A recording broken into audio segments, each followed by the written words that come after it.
अस्मत्सर्वगुरुभ्यो नमः। श्रीमते रामानुजाय नमः। श्रीमते विश्वक्सेनयतीन्द्राय नमः। अनन्ताचार्यकृपया वेदान्तद्वयपारगम् रामकृष्णाङ्घ्रिसद्भक्तं विश्वक्सेनमुनिं भजे। हेलो वन्दे वेदान्तकर्पूरं चामीतरकरन्दकम् रामानुजार्यमार्याणाम् चूडामणिम् अहर्निशम्। अखिलभुवनजन्मस्थेमभङ्गादिलीले विनतविविधभूतं व्रातरक्षैकदीक्षे। श्रुतिशिरसि विदीप्ते ब्रह्मणि श्रीनिवासे भवतु मम परस्मिन् सेमुषी भक्तिरूपा। श्री यज्ञनारायण भगवान की। श्री राम जय राम जय जय राम।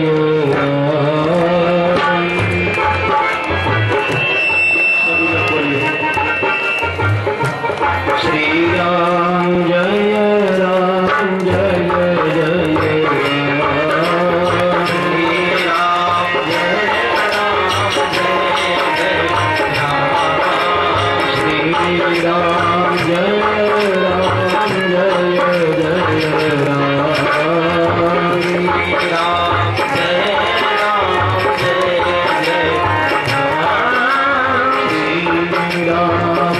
श्री राम जय राम जय जय राम। श्री राम जय राम जय जय राम। श्री राम जय राम जय जय राम। श्री राम जय राम जय जय राम। श्री राम जय राम जय जय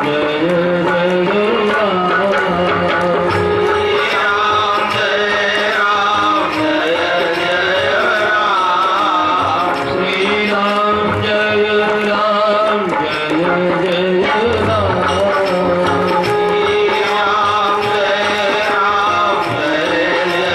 राम। श्री राम जय राम जय जय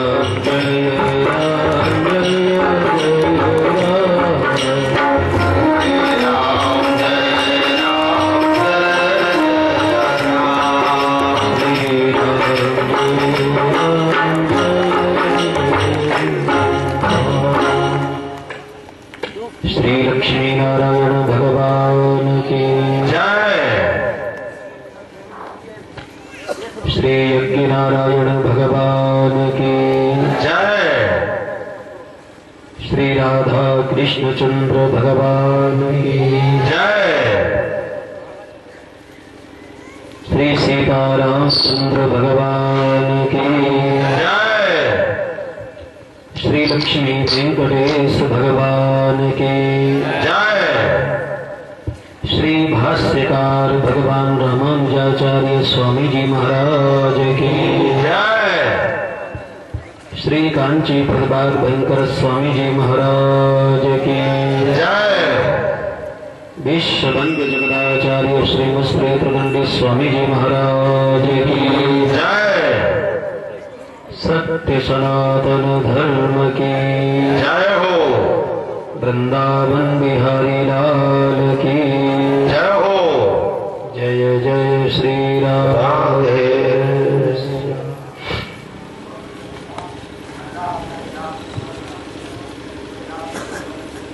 अभी अभी थोड़ी देर पहले आप लोग भोजपुरी भाषा में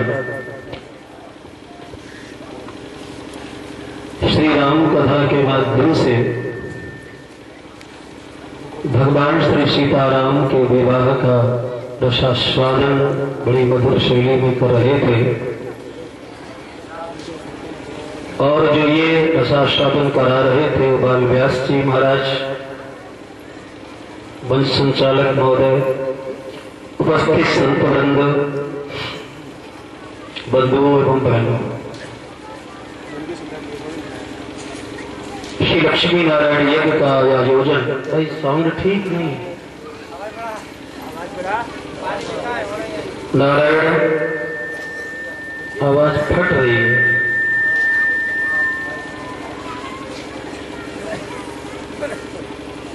श्री नारायणाचार्य स्वामी जी महाराज ने यहाँ चातुर्मास किया। चातुर्मास के बाद श्री लक्ष्मी नारायण यज्ञ का आयोजन किया जा रहा है। कल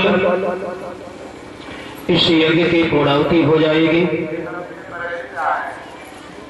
और इस ज्ञान यज्ञ की पूर्णाहुति आज हो जाएगी। जैसा कि स्वामी जी महाराज बोल रहे थे,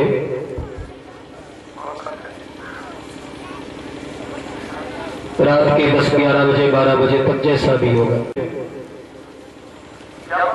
एक थ्योरी के रूप में, एक प्रैक्टिकल के रूप में, एक प्रशिक्षण के रूप में, एक क्रियान्विति के रूप में, ये जो 5 दिन का जो आयोजन है,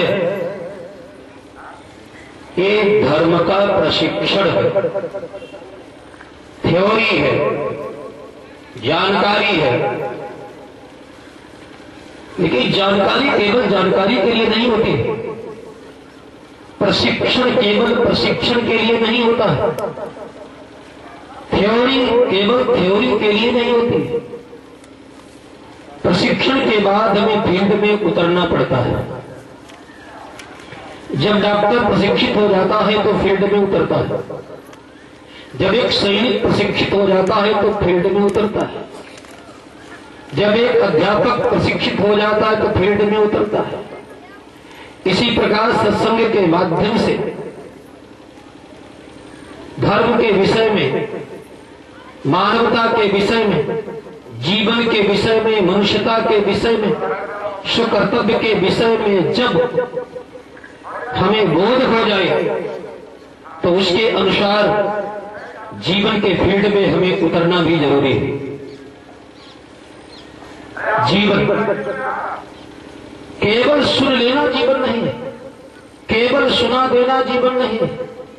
एक भाग है, जरूरी है, लेकिन इसके बाद जीवन में धर्म हमारे अनुस्यूत हो, धर्म के द्वारा हमारा जीवन चले, ये जरूरी है। जैसे यज्ञ की पूर्णाहुति हो रही है, सत्संग की पूर्णाहुति होती है, इसी प्रकार से भगवान से प्रार्थना करें कि जिस प्रकार से हमारे द्वारा अनुष्ठित किए गए यज्ञ की पूर्णाहुति बहुत सुंदर तरीके से हुई, जिस प्रकार से हमारे द्वारा अनुष्ठित किए गए धार्मिक आयोजन की पूर्णाहुति बहुत सुंदर तरीके से हुई, हे नारायण, हे परमात्मन, हे यज्ञदेव, हमारे जीवन की पूर्णाहुति भी सुंदर तरीके से हो, क्योंकि जीवन भी एक यज्ञ है और जीवन रूपी यज्ञ को सुधारने के लिए ही सेव की आवश्यकता है। जीवन रूपी यज्ञ को सुधारने के लिए ही यज्ञ की आवश्यकता है, नहीं तो हमारे जीवन में यज्ञ की कोई आवश्यकता नहीं। यज्ञ क्यों, धार्मिक आयोजन क्यों, इतना खर्चा, इतना प्रयास, इतना आयास प्रयास करने की आवश्यकता क्यों? जिस प्रकार से एक हॉस्पिटल का निर्माण क्यों, एक कॉलेज का निर्माण क्यों, एक विद्यालय का निर्माण क्यों? इसका अर्थ है, कोई उद्देश्य है। हॉस्पिटल निर्माण का भी कोई उद्देश्य है, एक विद्यालय निर्माण का भी कोई उद्देश्य है। ठीक इसी प्रकार से इस प्रकार के आयोजनों का भी एक उद्देश्य होता है। कार्यक्रम करवा लेना ही उद्देश्य नहीं है। कार्यक्रम करवाने के लिए जो करवा लिया वो तो बेकार हो गया, बात खत्म हो गई। कल ये 4-5 दिन पहले कार्यक्रम प्रारंभ हुआ, कल पूर्णाहुति हो जाएगी, पूरा हो गया, खत्म। लेकिन कार्यक्रम करवाने के लिए कार्यक्रम नहीं करवाया जाता। इस कार्यक्रम के पीछे निहित जो उद्देश्य है, जो इसका फलितार्थ है, भगवान की कृपा से वो हमें मिले, यही इसका उद्देश्य होता है। धर्म का मतलब याद रखना, कई बार चर्चा भी कर चुका हूं, धर्म केवल प्रवचन पांडाल में ही नहीं होता है, धर्म केवल यज्ञ स्थल पर ही नहीं होता है, धर्म केवल मंदिर में ही नहीं होता है, धर्म केवल मठ मंदिर आश्रमों में ही, मस्जिदों में ही धर्म नहीं होता है। वहां है, वहां धर्म के विषय में हमें जानकारी मिलती है, धर्म के विषय में हमें इशारा मिलता है, धर्म के विषय में संकेत मिलता है। यहाँ कितना ही बड़ा आयोजन हो, कितना ही बढ़िया आयोजन हो, कितना ही सफल आयोजन होगा, होते हैं, लेकिन सारी सफलता का उद्देश्य धर्म की तरफ किया गया एक इशारा, एक संकेत। जैसे आप यदि हरदोई चौराहे पर खड़े हो, आपको यदि फरुखाबाद जाना है, आपकी कर्तव्य विमूढ़ बनकर के खड़े हैं, किधर फरुखाबाद, किधर शाहजहांपुर, किधर सीतापुर, किधर लखनऊ, तो एक पट्टिका लिखी हुई दिखाई देती है, जो परिवहन विभाग के द्वारा संकेत पट्टिकाएं जो लिखी है, उसमें लिखा होता है हरदोई तीर का निशान बना, लखनऊ तीर का निशान बना, शाहजहांपुर तीर का निशान बना, सीतापुर तीर का निशान बना। पूछने की आवश्यकता नहीं पड़ती, उसी तीर के निशान के आधार पर ड्राइवर गाड़ी को मोड़ देता है और तीर के निशान मिलते जाते हैं, उसे मिलते जाते हैं और मंजिल पर एक अजनबी व्यक्ति भी मंजिल पर पहुंच जाता है। ठीक इसी प्रकार से ये जितने भी धार्मिक आयोजन होते हैं बंधुओं, वो हमारी अंतश्चेतना के लिए, हमारे मानव जीवन की सफलता का जो लक्ष्य है, उस लक्ष्य की तरफ एक इशारे है, ये तीर के निशान है। यदि इनके माध्यम से हम मंजिल पर चलना चाहें तो मंजिल हमें मिल सकती है। इन आयोजनों के माध्यम साउंड बेकारोगे, हेलो, नारायण नारायण नारायण नारायण। भैया साउंड मास्टर जहां भी, अरे साउंड को संभालिए, कहां भाग रहे? सही बात कि हे यज्ञ नारायण, हे देवाधिदेव, हे यज्ञ पुरुष, हे धर्मदेव, आप हमारे साथ जुड़े 2400 घंटे। धर्म का मतलब, मैंने अभी एक वाक्य कहा कि धर्म केवल विशेष स्थानों पर नहीं होता।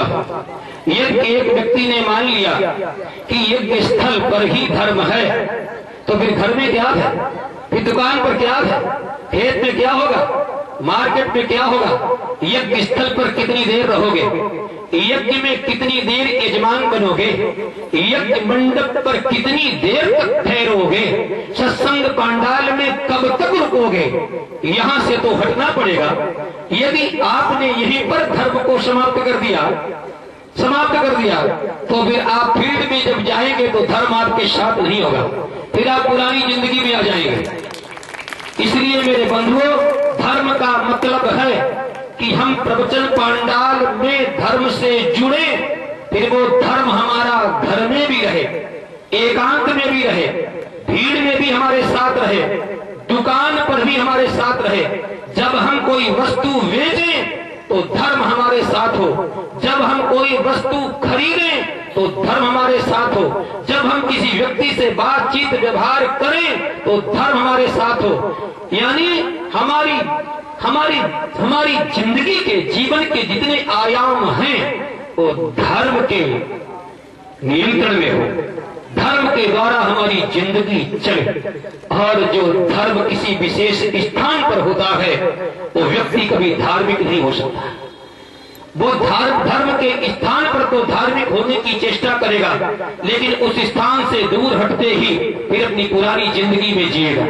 और पुरानी जिंदगी तो हमारी कचरा है, गंदगी है, गंदगी। इसलिए मेरे बंधुओं, जिस प्रकार से आप लोगों के प्रयास से, भगवान की कृपा से, एक संत के प्रयास से ये कार्यक्रम जो हो रहा है, कल पूर्णाहुति हो जाएगी, लेकिन भगवान से प्रार्थना करना चाहिए कि हे प्रभु, हमारे जीवन रूपी यज्ञ की पूर्णाहुति भी सफल हो।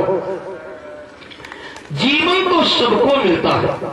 कल मैंने एक वाक्य कहा था कि जन्म माता पिता से, जीवन सत्संग से, जीवन सद्गुरुओं से, जीवन संतों से प्राप्त होता है। जन्म और जीवन में इतना अंतर है कि जैसे जमीन और आसमान में। जन्म होना एक नैसर्गिक घटना है, चाहे मनुष्य के रूप में जन्म हो जाए, चाहे कुत्ते के रूप में जन्म हो जाए, चाहे गधे के रूप में जन्म हो जाए, जन्म देना भी कोई बड़ी बात नहीं है। और जन्म मिलना एक नैसर्गिक प्राकृतिक घटना है, प्राकृतिक घटना है। लेकिन जन्म के साथ साथ यदि आप जीवन को उपलब्ध नहीं हुए, जीवन प्राप्त नहीं किया, तो कहते वृथा गतम तस्य नरस्य जीवितम, तो जन्म लेना और न लेना एक जैसा हो गया। जन्म यदि आपने मनुष्य के रूप में जन्म प्राप्त कर लिया और मानवता प्राप्त नहीं कर पाई, मनुष्य के रूप में जन्म तो प्राप्त कर लिया तो मानवता प्राप्त नहीं कर पाई, तो ये कैसा जीवन है? संतों के माध्यम से, सत्संग के माध्यम से, धर्म के माध्यम से, धार्मिक आयोजनों के माध्यम से, यज्ञ के माध्यम से हमें जीवन समझ में आता है। जीवन के साथ हमारा संबंध जुड़ता है। जीवन का तार कहीं से जुड़ा हुआ है, वहां से जब कट जाता है तो कटी हुई पतंग के समान हमारा जीवन एक बिखर जाता है। जब पतंग डोर से कट जाती है, उसकी क्या दशा होती है? ठीक इसी प्रकार से परम जीवन क्या है? परम जीवन परमात्मा, परम जीवन धर्म, धर्म रूपी परम जीवन से जब हमारा जीवन कट जाता है, धर्म रूपी परम जीवन से, परमात्मा रूपी जीवन से जब हमारा जीवन कट जाता है, तो कटी हुई पतंग के समान ये जीवन बिखर जाता है। इसलिए यज्ञ के माध्यम से हम उस अपने मूल स्रोत से जुड़े।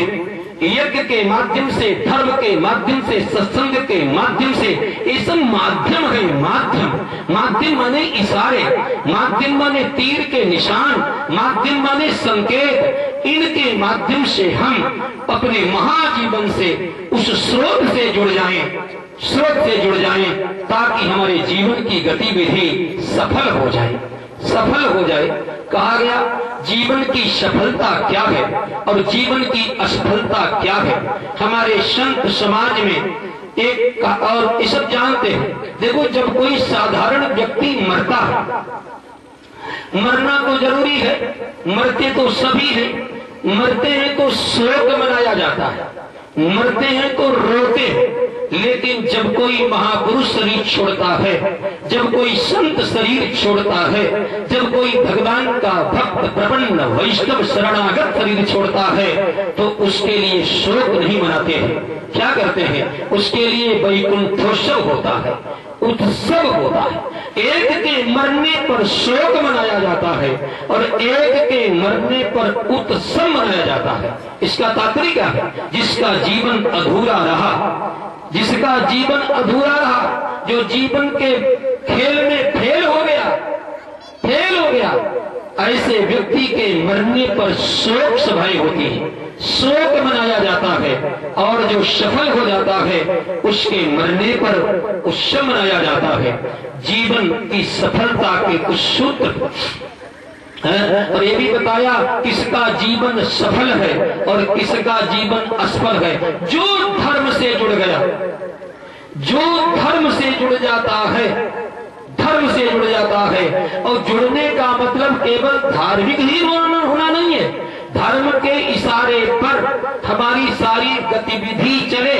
धर्म के इशारे पर आप सत्यनारायण की कथा तो करवा दें, धर्म के इशारे पर थोड़ा दान पुण्य तो कर दें, धार्मिक भावना से आप यज्ञ में तो भाग ले लें, धार्मिक इशारे से आप गंगा जी को नहा लें, धार्मिक भावना से आप धार्मिक कर्मकांड तो करा लें। लेकिन दैनिक चर्या में, व्यावहारिक जीवन में यदि धर्म को आप साथ नहीं रखते हैं, तो ये सारा कर्मकांड थोड़ा धान की भूसी कुटने के समान हो जाता है। ये काम नहीं आता। ये सत्यनारायण की कथाएं और ये धार्मिक आयोजन ना ना ना, इनके माध्यम से रोजमर्रे की जिंदगी में धर्म होना चाहिए। यदि आप पिता हैं तो पिता का धर्म क्या है, यदि आप पुत्र हैं तो पुत्र का धर्म क्या है, यदि आप दादा हैं धर्म क्या है, यदि आप पत्नी हैं तो पत्नी का धर्म क्या है, यदि आप पति हैं तो पति का धर्म क्या है, यदि आप मित्र हैं तो मित्र का धर्म क्या है, यदि आप मनुष्य हैं तो मनुष्य का धर्म क्या है। इसी में सब बातें आप, यदि आप दुकानदार हैं तो दुकानदार का धर्म क्या है, यदि आप ग्राहक हैं तो ग्राहक का धर्म क्या है, यदि आप हर चीज में धर्म है, हर चीज में। सत्यनारायण की कथा तो पूर्णिमा पर रोज कराते हैं, और सत्यनारायण की जब सौदा लेने जाते हैं सामग्री की, तो किसी प्रकार से नकली नोट दुकानदार को थमा करके सौदा खरीदी जाती। ये धर्म है। सत्यनारायण की कथा का आयोजन हो रहा है, और जब सौदा खरीदने जाएंगे तो नकली नोट दे करके दुकानदार को धोखा देना, इसलिए वो धर्म। ऐसे सत्यनारायण भगवान खुश होने वाले नहीं है। धर्म हमारा जीवन हो जाए, जीवन हो जाए भैया। इसलिए धर्म नहीं, अंदर धार्मिकता होनी चाहिए। धर्म तो कभी कभी होता है। यज्ञ कब, क्या रोज आपके सामने यज्ञ होगा? क्या रोज आपको सत्संग मिलेगा? रोज आप मंदिर में जा पाएंगे? इसलिए धर्म का आयोजन तो कभी कभी होता है, कभी कभार मिल पाता है। लेकिन यदि धार्मिकता से जुड़ गए तो धार्मिकता सोते चलते फिरते उठते बैठते हर समय आपके साथ होगी, जो आपकी रक्षा करेगी। केवल धर्म रक्षा नहीं कर पाता है। यदि आपने धर्म से कभी संबंध बनाया और कभी धर्म को छोड़ दिया, और धर्म हाथ ऊंचा कर देगा। चोरी करने जाओगे, लगेगा ठीक है, अरे चोरी कर ले, आज चोरी कर ले, जो कौन देखता है। बड़े बड़े लोग चोरी करते हैं, यदि कोई पकड़ नहीं पाएगा, ठीक है, थोड़ा दान पुण्य कर देंगे, थोड़ा परिक्रमा लगा लेंगे, थोड़ा ये कर लेंगे। याद रखना, धर्म रक्षा नहीं कर पाएगा। धर्म और खतरनाक हो जाता है। कभी कभी धर्म हमें पाप की ओर प्रेरणा देता है। कमजोर जो धर्म होता है वो पाप की ओर, दुष्कर्मों की ओर व्यक्ति को प्रेरित करता है। क्योंकि धर्म हमारे पाप के लिए ढाल बनता हुआ दिखाई देता है। धर्म हमारे पाप के लिए सहारा देता हुआ बनता दिखाई देता है। इसलिए धर्म नहीं, धार्मिकता होनी चाहिए। धार्मिकता का मतलब, जैसे हमारे शरीर में ब्लड है, जैसे हमारे शरीर में रक्त है, मज्जा है, मांस है, त्वचा है, रोम है, प्राणवायु है, इसी प्रकार से हमारे जीवन में धर्म होना चाहिए। वही धर्म हमारी रक्षा कर पाएगा, वही धर्म। इसलिए बंधुओं, इन आयोजनों के माध्यम से, कार्यक्रमों के माध्यम से हम भगवान से प्रार्थना करें कि केवल धर्म नहीं, केवल धर्म से हमारा संबंध नहीं, हमारे अंदर धार्मिकता हो जाए, धार्मिकता आ जाए, हमारी विचारधारा धर्म से प्रेरित हो, हमारी सोच धर्म से प्रेरित हो, हमारी गतिविधि धर्म से प्रेरित हो। हम तिनके के समान न बन जाएं कि पूरब का झोंका आया पश्चिम को उड़ने लगे, पश्चिम का झोंका आया पूरब को बह गए। जैसे एक छोटी सी नौका नाव में होती है, नाव की जिधर लहर चलती है उधर वो बहने लगती है। नहीं, धर्म चट्टान के समान। धार्मिक व्यक्ति जो केवल धर्म को धर्म करता है वो व्यक्ति कमजोर होता है। लेकिन धार्मिक व्यक्ति, धन नहीं हो कोई बात नहीं, बहुत संपत्ति नहीं है कोई बात नहीं, लेकिन धार्मिकता से जुड़ने के बाद फिर व्यक्ति अंदर से सम्राट हो जाता है, राजाओं का राजा हो जाता है, महाराजाओं का महाराजा हो जाता है। इतिहास भरा पड़ा है, इतिहास भरा पड़ा है। इसलिए भगवान से प्रार्थना करनी चाहिए, यज्ञदेव से प्रार्थना करनी चाहिए कि हे नारायण, इस कलिकाल में कलि केवल मल मूल मलिना, पाप पयोनिधि जन्मन मीना। यहाँ मन पापी हो गया है, विचारधारा पापी हो गई है, वातावरण पापमय हो गया है। जैसे मछली को पानी से जितना प्यार होता है उतना ही मनुष्य को पाप से प्यार हो गया है।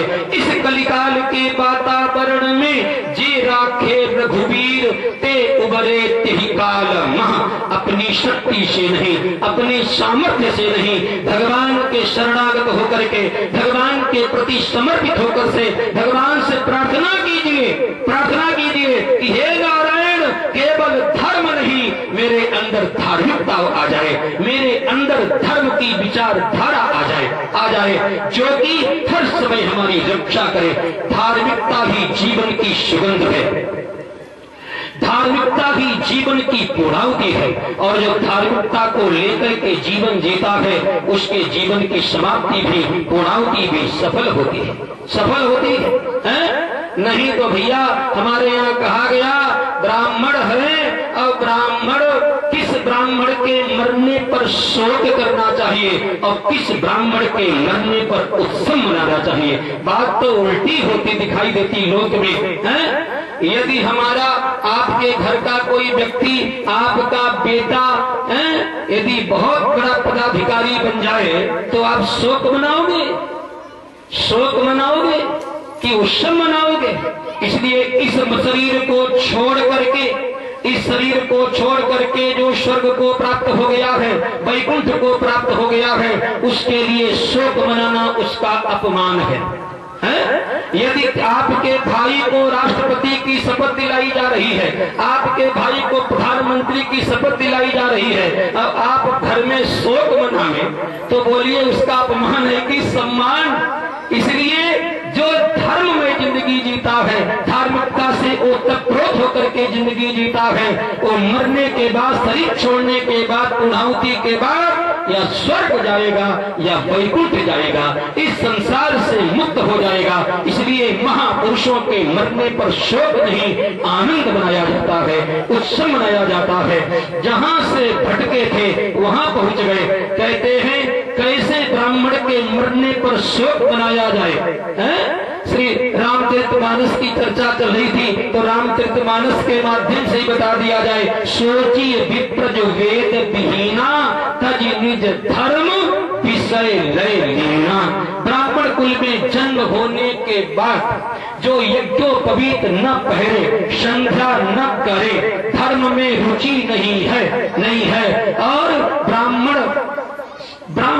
जीवन को, ब्राह्मण शरीर के महत्व को न समझ करके केवल पशुओं के समान भोगों में प्रवृत्ति बनी रही, ऐसे ब्राह्मण का जीवन असफल हो गया, उसकी पूर्णाहुति सही नहीं होगी। उसको समझो, उसके जीवन का यज्ञ असफल हो गया है। उसके मरने पर शोक करना चाहिए, उस क्षत्रिय के मरने पर शोक करना चाहिए जिसने अपनी शक्ति का दुरुपयोग सदैव लोगों को सताने में किया है, लोगों को प्रताड़ित करने में किया है, जिसने अपनी शक्ति और शक्ति का सदुपयोग से शक्ति का उपयोग सेवा में नहीं किया, परमार्थ में नहीं किया, धर्म में नहीं किया, केवल अपनी शक्ति का उपयोग दूसरों को प्रताड़ित करने में किया। उस क्षत्रिय के मरने पर शोक करना चाहिए, उस वैश्य के मरने पर शोक करना चाहिए जिसने व्यापार के माध्यम से धन तो बहुत कमाया है, लेकिन जिसने अपने धन का परमार्थ में उपयोग नहीं किया,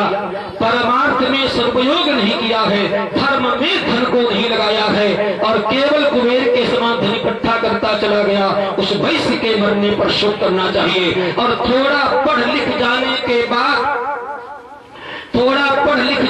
बाद कोई शूद्र यदि कहते हैं ब्राह्मणों का, संतों का, महात्माओं का अपमान करने लगे तो भले ही वो कितना बड़ा संसार में हो जाए, उसके मरने पर शोक करना चाहिए, क्योंकि धर्म एव हतो हन्ति धर्मो रक्षति रक्षितः। ये तस्मात् शास्त्रम प्रमाणन्ते कार्या कार्य व्यवस्थितो। कैसे ब्राह्मण के मरने पर शोक, कैसे क्षत्रिय के मरने पर शोक, कैसे ब्रह्मचारी के मरने पर शोक, ये वर्णों की बात आ गई। अब ब्रह्मचारियों और ब्रह्मचारी गृहस्थ वानप्रस्थ संन्यास कहते हैं ब्रह्मचर्य का व्रत लेकर के जो भोगों में आसक्त है, ब्रह्मचर्य का व्रत लेकर के ब्रह्मचारी होने का ठिठोरा पिटवा करके फिर जो भोगों में विषयों में आसक्त है, ऐसे ब्रह्मचारी के मरने पर शोक करना चाहिए, क्योंकि उसकी दुर्गति निश्चित है। और उस गृहस्थ के मरने पर शोक करना चाहिए। ये वशिष्ठ जी ने कौशल्या को बताया। मैं चौपाई बोल के नहीं, केवल चौपाइयों की व्याख्या कर रहा हूँ। कहते हैं उस गृहस्थ के मरने पर शोक करना चाहिए। जिस गृहस्थ के घर में पितरों का श्राद्ध नहीं होता है, देवताओं के लिए हक नहीं है, पितरों के लिए कर्तव्य नहीं है, और जिस गृहस्थ के घर में अतिथि का सत्कार नहीं होता है, देवताओं का पूजन नहीं होता है, पितरों का तर्पण नहीं होता है, उस गृहस्थ के मरने पर शोक करना चाहिए। उस वानप्रस्थी को शोक करना चाहिए जो वानप्रस्थ आश्रम में प्रवेश करने के बाद भी, रिटायर होने के बाद भी जब भी वैराग्य नहीं पैदा हुआ और फिर भी भोगों में लगा हुआ है। दशरथ जी महाराज वानप्रस्थ आश्रम में हुए तो राजपाट छोड़ छाड़ करके राम जी को देने लगे। तो यहाँ रिटायर होने के बाद सरकार रिटायर कर देती है, बाल बच्चे भी रिटायर कर देते हैं। पिताजी अब शांत बैठो, चुपचाप बैठो, कमजोर हो गए हो, लेकिन पिताजी कहते हैं ना, मालिक हम, अभी सब कुछ हमारा है। कहते ऐसे वानप्रस्थी के मरने पर भी शोक करना चाहिए। एक अवस्था आने पर जब सरकार रिटायर कर दे, इंद्रियां रिटायर होने लगे, तो फिर घर के मालिक बने से भी अपने को मुक्त करने का प्रबंध करना चाहिए। तो कहते हैं जो बूढ़े होते होते तक भोगों में आसक्त है, मालिक बने में आसक्त है, ऐसे वानप्रस्थी को वानप्रस्थी के मरने पर शोक करना चाहिए। और उस सन्यासी के मरने पर शोक करना चाहिए जो सन्यासी हो गया है, सन्यासी का जिसने वेश बना लिया है और विषयों में भोगों में जो आसक्त है, उस सन्यासी के मरने पर शोक करना चाहिए। कहने का मतलब है हम फील्ड में हैं, हम खिलाड़ी हैं, हम खेल रहे हैं, कोई ब्रह्मचर्य के रूप में, कोई वानप्रस्थ के रूप में, कोई वानप्रस्थ के रूप में, कोई सन्यासी के रूप में। ना कोई छोटा है ना कोई बड़ा है, यहाँ कोई छोटा नहीं है, कोई बड़ा नहीं है। यदि सन्यासी अपने सन्यास धर्म से च्युत हो जाए तो उससे लाख गुना गृहस्थ अच्छा है जो अपने धर्म का पालन करता है। यहाँ हमारे यहाँ कोई छोटा नहीं, कोई बड़ा नहीं, विचारधारा छोटी है, जीवन जीने की पद्धति छोटी बड़ी है। यहाँ कोई वर्ण से और आश्रम से न कोई छोटा है न कोई बड़ा है। जो भी एक चौकीदार यदि ईमानदारी से ड्यूटी का पालन करता है, ईमानदारी से ड्यूटी का पालन करता है, तो उसकी अपेक्षा यदि प्रधानमंत्री कर्तव्य का पालन नहीं करता है तो चौकीदार सफल है, प्रधानमंत्री फेल। यदि क्योंकि हर व्यक्ति अपने अपने मोर्चे पर है, यदि ब्राह्मण अपने मोर्चे पर है, क्षत्रिय अपने मोर्चे पर है, वैश्य अपने मोर्चे पर है, शूद्र अपने मोर्चे पर है, यहाँ छोटे बड़े की बात नहीं, हर कोई अपनी ड्यूटी पर है। जो ड्यूटी का, जो कर्तव्य का पालन शास्त्र सम्मत विधि से नहीं करता है उसी का जीवन फेल है। धर्म के द्वारा जिसका जीवन नियंत्रित नहीं है, धर्म के द्वारा जिसका जीवन नहीं चलता है, वो कभी भी क्षम्य नहीं है। शास्त्र कहता है ऐसे ब्रह्मचारी, गृहस्थ, वानप्रस्थ, सन्यास। भैया यहाँ हर चीज धर्म से प्रेरित है। यदि गृहस्थ के साथ धर्म नहीं है, यदि गृहस्थ के साथ ब्रह्मचारी के साथ धर्म नहीं है, यदि वानप्रस्थी के साथ धर्म नहीं है और सन्यासी के साथ धर्म नहीं है, तो ये चारों अधम हैं। अधम बताया गया है। देखिए ड्यूटी, कितनी ड्यूटी है। श्रीमद द्वैत पद में यक्ष युधिष्ठिर का संवाद है, तो यक्ष युधिष्ठिर के संवाद में यक्ष ने कहा कि इस संसार में अधम कौन है, अधम सबसे अधम कौन है, अधम। तो युधिष्ठिर ने कहा हे यक्षराज युधिष्ठिर धर्म है। कहते हैं दो अधम लोग संसार में, दो अधम हैं। बोले कौन? बोले गृहस्थ और सन्यासी। वाह, गृहस्थ कौन सा गृहस्थ? जो कर्म मार्ग का परित्याग करके जो प्रमादी जीवन जीता है, ऐसा गृहस्थ अधम है, उसे जीने का हक नहीं। और सन्यास लेकर के जो भोगों में आसक्त है, विषयों में आसक्त है और कर्म में जो लिपायमान है, ऐसा सन्यासी अधम है। बोले क्या करना चाहिए? बोले इन दोनों की छाती पर बड़े बड़े पत्थर बांध करके इतने गहरे में डुबा दिया जाए कि इनका मुंह दिखाई न दे। इसलिए भैया ये धर्म है, यहाँ सब चीज धर्म से निर्णय होती है, विचारधारा से निर्णय होती है। यहाँ न वेश की प्रधानता है, न यहाँ रूप की प्रधानता है, यहाँ केवल चरित्र और धर्म की प्रधानता है। यही धर्म। लेकिन इसलिए मैं हाथ जोड़ के निवेदन करता हूं, यदि पिता हो तो पिता के कर्तव्य का पालन करो। है माता शत्रु पिता वैरी ये न बालो न पाठिता। शास्त्र कहते हैं वो माता शत्रु के समान है और पिता शत्रु के समान है। क्यों भाई? शास्त्र तो कहते हैं माता भगवान है, पिता भगवान है।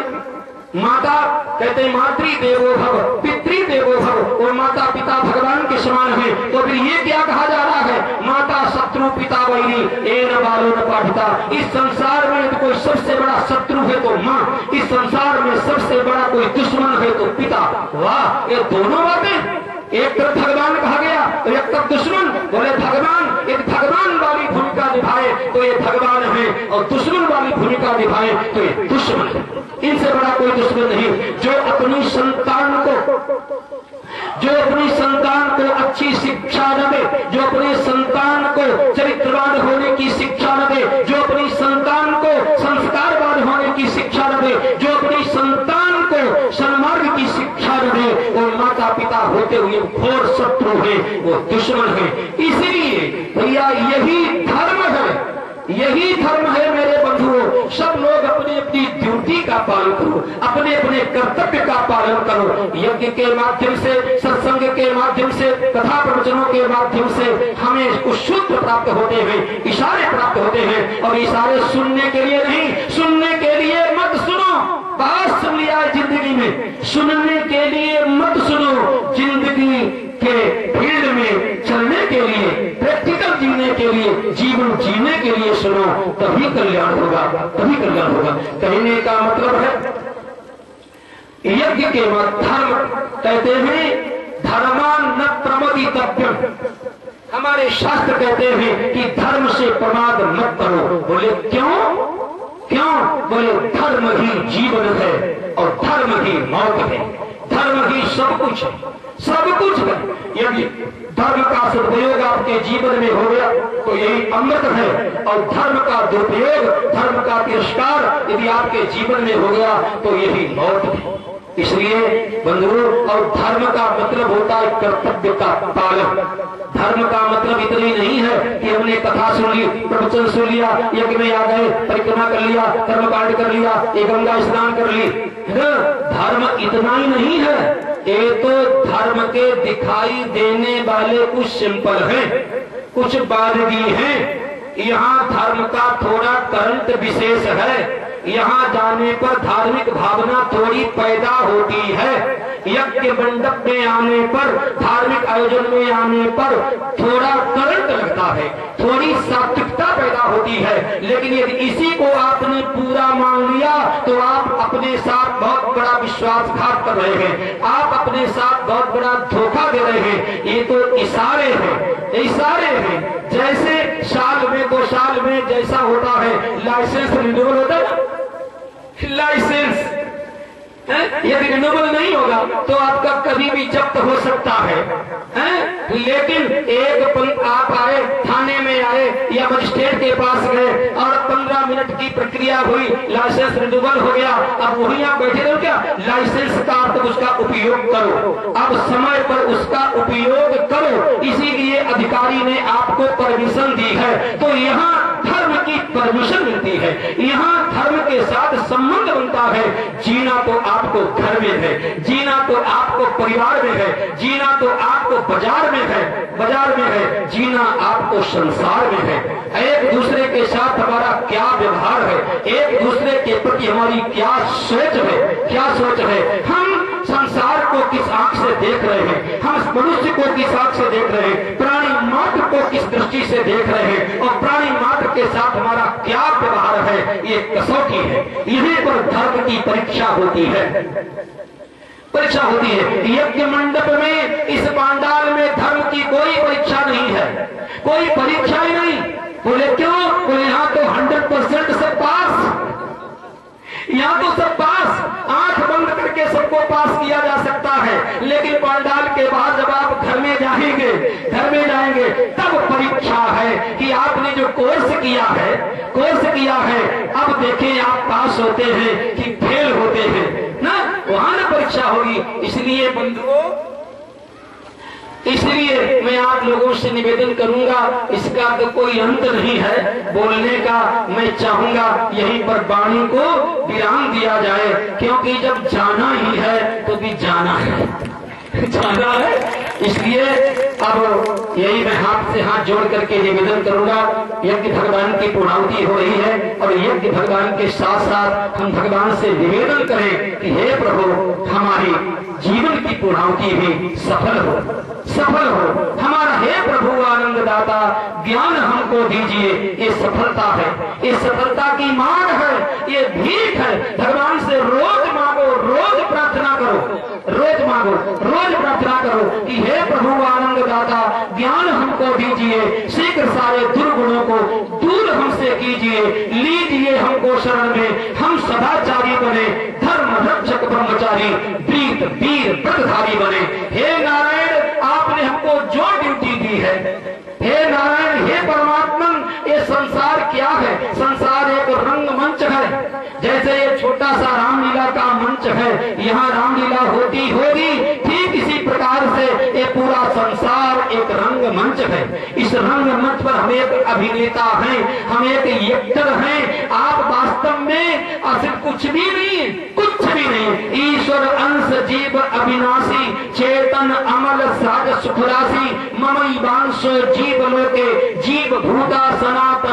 यदि बारीकता से छानबीन की जाए, जैसे किसी केस की छानबीन सीबीआई करती है, कहां से ये निकला, कहां से निकला, कहां से इसका कारण है, इसी प्रकार से हमारे अस्तित्व के विषय में कोई एजेंसी छानबीन करे तो न हम बाप होंगे, न हम भाई होंगे, न हम बेटा होंगे, न हम पति होंगे, न पत्नी होंगे, हम कुछ भी नहीं होंगे। हम कहां जाएंगे? हम परमात्मा के अंश हैं, हम जीव मात्र रह जाएंगे, जीव मात्र रह जाएंगे। असल में हम जीव हैं, असल में हम परमात्मा के अंश हैं, परमात्मा के अंश। न कोई पिता है, न कोई माँ है, न कोई भाई है, न कोई बंधु है। ये वेदांत का ज्ञान, लेकिन ये वेदांत का ज्ञान बड़ा खतरनाक है, बहुत खतरनाक है। ऐसे कोई वेदांती अधकचरे वेदांती व्याख्या कर रहे थे और अधकचरे चेला उनके सुन रहे थे, कहते थे ब्रह्म सत्यम जगन मिथ्या। बेटा ब्रह्म सत्य है, जगत मिथ्या है। माता पिता भाई बंधु नाते रिश्तेदार सुख दुख सब मिथ्या। गुरु जी ने भाषण दे दिया, चेला ने सुन लिया, सुन लिया। अब चेला घर में गया, माँ ने, बूढ़ी माँ थी, बोले बेटा पानी दे दो, बोले माँ मिथ्या। पिता ने कहा अरे बेटा दवा का समय हो गया है, मुझे दवा दे दो, बोले पिता मिथ्या, मिथ्या। तो भैया ऐसा ब्रह्म ज्ञान बहुत खतरनाक होता है, बहुत खतरनाक। अब जरा विचार कीजिए, इस रामलीला में ही, रामलीला